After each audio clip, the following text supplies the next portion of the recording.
Everyone says Jesus was the most followed man in history. Thousands gathered. Crowds pressed in just to touch him. Whole cities turned out just to see him pass. People traveled for days just to be in the same space. That's not really the story, or at least, not in the way it's usually told. Because when you actually read what happened, not the sermon version, not the highlight reel, not the way it gets retold in churches and movies and every Sunday school class that ever existed, but what the text actually says, most of them left.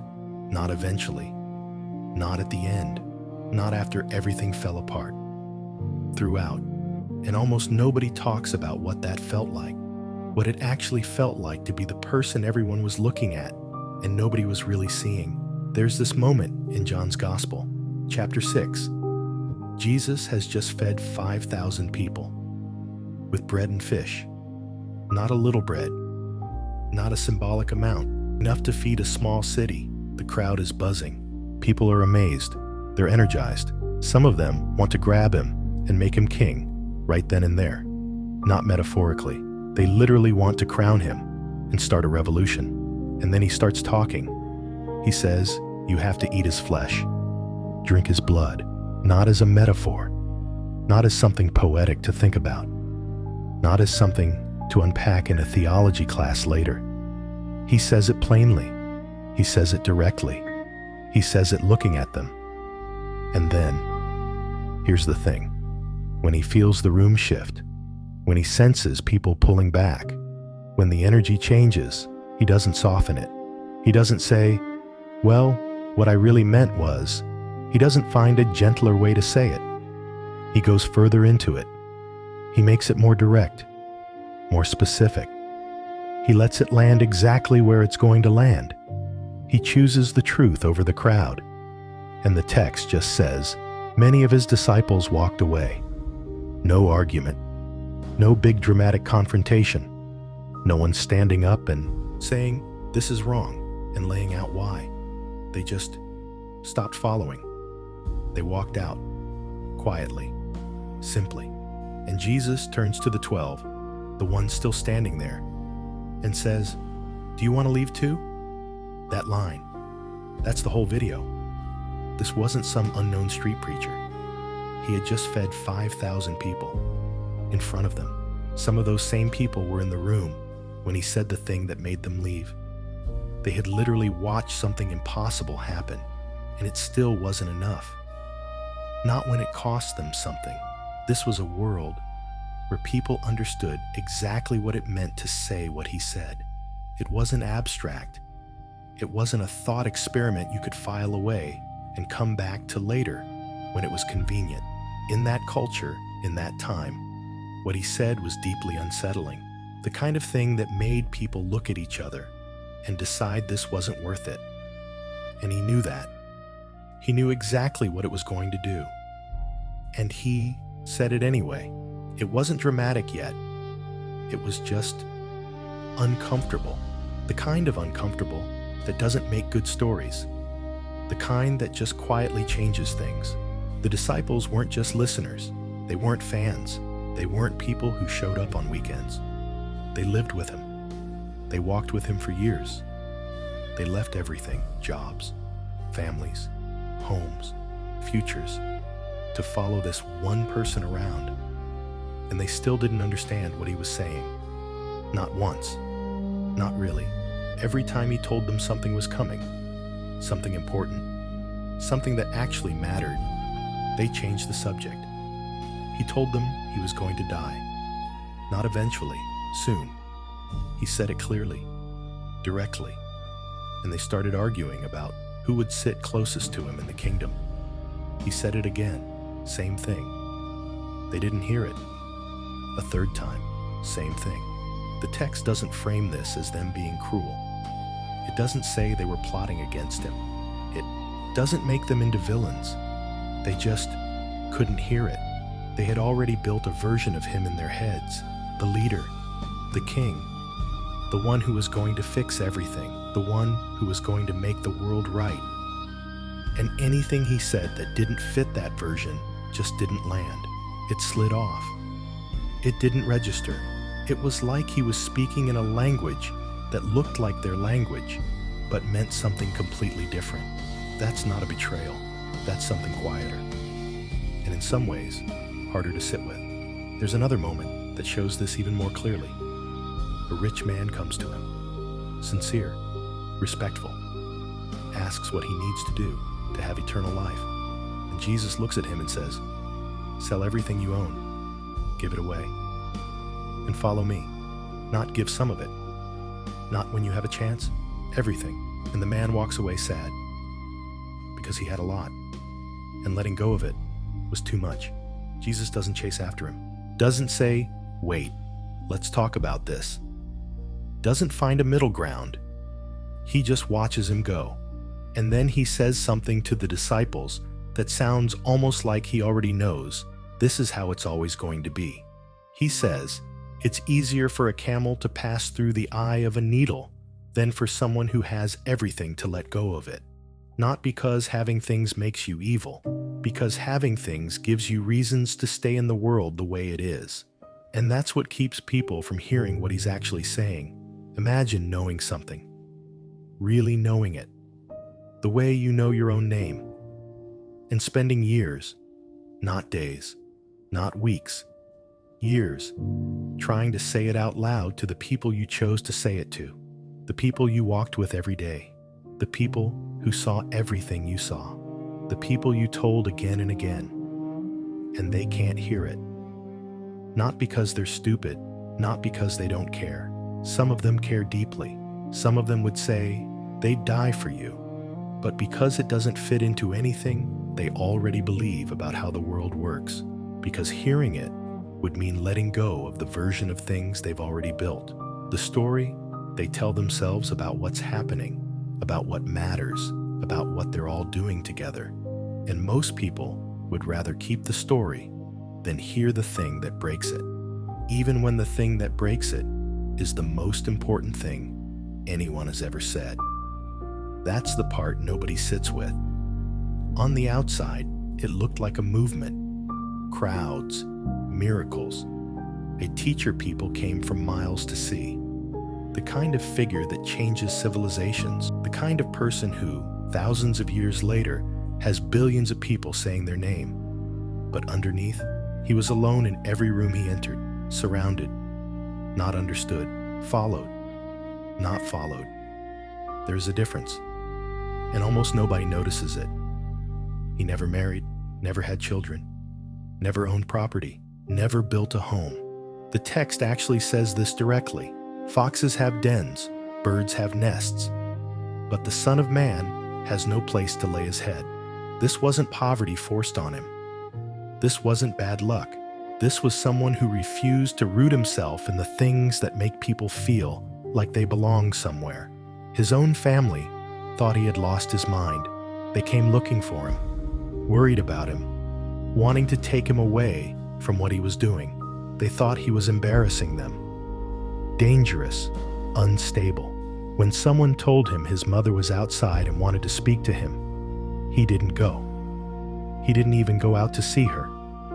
Not because he hated her, not because he was being cruel, because the conversation he was in, the one he was always in, was more important than anything happening outside the room, and the world kept trying to fit him into something. The crowds wanted a political leader, someone who would overthrow Rome, someone who would fix things the way they understood fixing things, with power, with force, with a new order that looked like the old one, but belonged to them. The religious authorities wanted him gone. He was a threat to everything they had built, everything they depended on. His own disciples wanted a king. He kept trying to say, "That's not what this is. That's not what I'm doing. That's not what any of this means." And nobody heard him. There's one moment where they almost did. He goes up a mountain with 3 of the disciples, and something happens. His appearance changes. The text says he becomes radiant, bright, otherworldly, something that doesn't belong to normal life, something so strange that the disciples fall to the ground, terrified, and for a second, just a second, they see something real, something underneath all the rest of it. And Peter, one of the closest people to him, immediately wants to stay there, wants to build something, wants to make that moment permanent, wants to capture it and hold on to it and keep living inside it. And Jesus says, no, we have to go back down, because that's not what this is about. That's not why we're here. And they go back down the mountain, and it never happens again. And within days, everything falls apart. That's the loneliness of it. Even in the one moment where someone almost understood, it couldn't last. The night before he was arrested, he went to a garden called Gethsemane. He knew what was coming. He knew exactly what was about to happen. Not vaguely, not as a possibility. He knew. He had been saying it for months, years even, telling them again and again what was going to happen to him, and they hadn't heard it. Not really. But now, it was tonight, and he knew it was tonight, and he was afraid. The text says he was in agony. Luke says he was sweating blood. He knelt down and prayed, not calmly, not with peace. He begged. He asked to be released from what was about to happen. He said, if there's any way out of this, take it. But if there isn't, okay. That's a person in real pain, not performing, not being dramatic for an audience. Just a person who doesn't want to die, asking if there's another way. And then he turned to the disciples, and he asked them to stay with him, not to fight, not to defend him, not to do anything brave or heroic or meaningful in any way that the world would later remember. Just stay. Just be there. Just don't leave. That's all he asked. And they fell asleep. He came back after a while. They were asleep. He woke them, asked again, asleep again, a third time. He didn't yell. He didn't shame them. He didn't say, after everything I've done for you. He just kept asking. And then, before anything else could happen, they came. The soldiers, the arrest, everything he had been afraid of. And every single one of the disciples ran. Not some of them, not most of them, every single one. This isn't really about Jesus, or it's not only about Jesus, it's about what happens when someone says the truest thing they know, the thing they can't unknow, the thing that once you see it, you can't pretend you haven't seen it.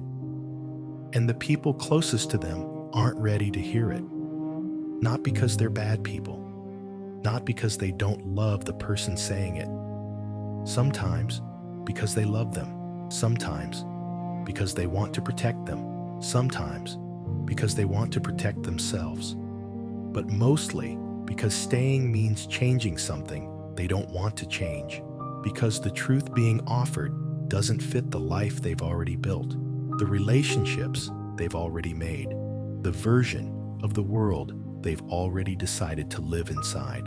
Most people don't leave because they disagree. They leave because it costs too much to stay. And that's not a villain's choice. It's an incredibly human one. You've probably done it. Not with anything this big, but the shape of it is the same. Someone said something real to you, something you knew was real, and you looked away. Not because you thought they were wrong, because you knew they were right. And hearing it was going to change something you weren't ready to change. That's the part of this story that actually belongs to everyone. Not the miracles, not the betrayal, not the death. The quiet, repeated experience of saying something true and watching people decide it's not worth what it costs. There's a detail in Mark's gospel, one of the smallest details in the entire New Testament, easy to skip over, easy to read past.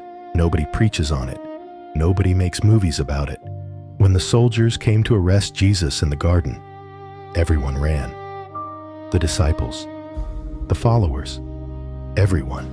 The people who had walked with him for years, the people who had watched him do impossible things, the people who had said out loud that they would never leave, gone. But one of them, just a young man, was wearing nothing but a linen cloth. Someone grabbed the cloth. He let it go, and ran away naked, into the dark, into the night, into whatever came next for him, which the gospel never tells us. One sentence. That's all it gets. Doesn't explain it. Doesn't come back to it. Doesn't tell you who he was, or what happened to him after, or whether he ever thought about that night again. But think about what that looks like. Not a soldier making a stand, not a leader holding his ground, not someone doing something brave that history will remember, just a person so afraid he ran out of his own clothes rather than stay one more second in that place, and nobody came back. Not that night, not to help, not to stand next to him, not to do the one thing he had spent years asking people to do. The man who had asked people again and again, just stay, just be there, just don't leave, was left completely alone, in a garden, in the dark, with no one.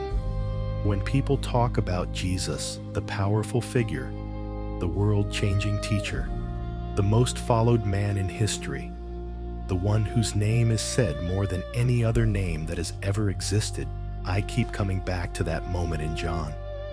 After the crowd walks away, after the miracle, after everything they just watched happen right in front of them, the 12 are still standing there.